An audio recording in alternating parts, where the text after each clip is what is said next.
بسم اللہ الرحمن الرحیم۔ میرے پیارے بہن بھائی، اگر آپ استخارہ یا روحانی علاج کروانا چاہتے ہیں تو مدرسہ فاطمۃ الزہرا المنات سے مدد حاصل کر سکتے ہیں۔ آج کا ایک خاص عمل وظیفہ کہ بہت سے لوگوں نے انڈے کے بارے میں آپ کو ضرور بتایا ہوگا، لیکن اس کا اصل طریقہ جو عملیات کا ہے وہ آپ کو کبھی نہیں سمجھایا۔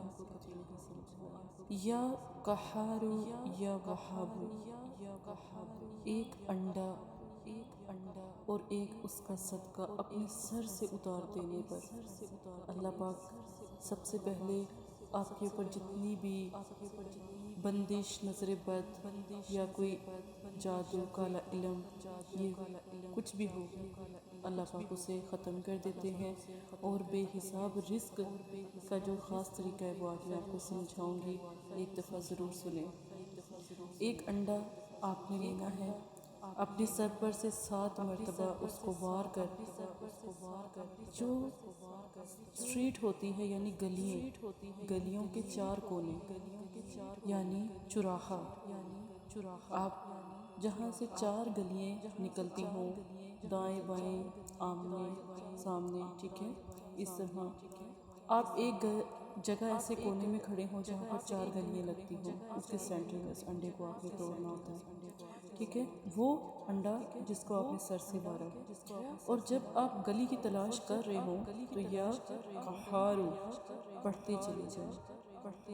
اب جب انڈا آپ توڑ لیں تو پھر پڑھے یا وہاب، پڑھتے چلے جائیں، اور انشاءاللہ تعالی اللہ کے حکم سے آپ کے گھر میں اتنا رزق آنا شروع ہو جائے گا کہ آپ سے لوگ پوچھنے لگ جائیں گے کہ آپ نے ایسا کیا عمل کیا کہ آپ کا بے حساب رزق آنا شروع ہو۔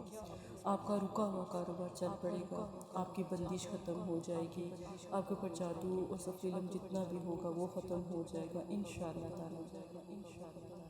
ایک انڈا آپ نے بالکل اسی طرح 7 مرتبہ یا قہارو یا وہابو پڑھ کر اس انڈے پر آپ نے دم کرنا ہے۔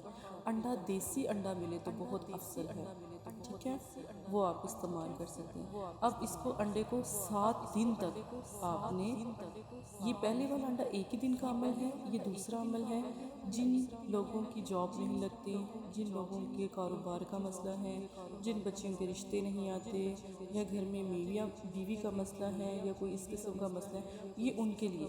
تو اس انڈے کو اپنے 7 دن گھر رکھے اور چوراہے پہ جا کر انڈے کو توڑ دیں، آپ کا مسئلہ اسی دن حل ہو جائے گا انشاءاللہ تعالی۔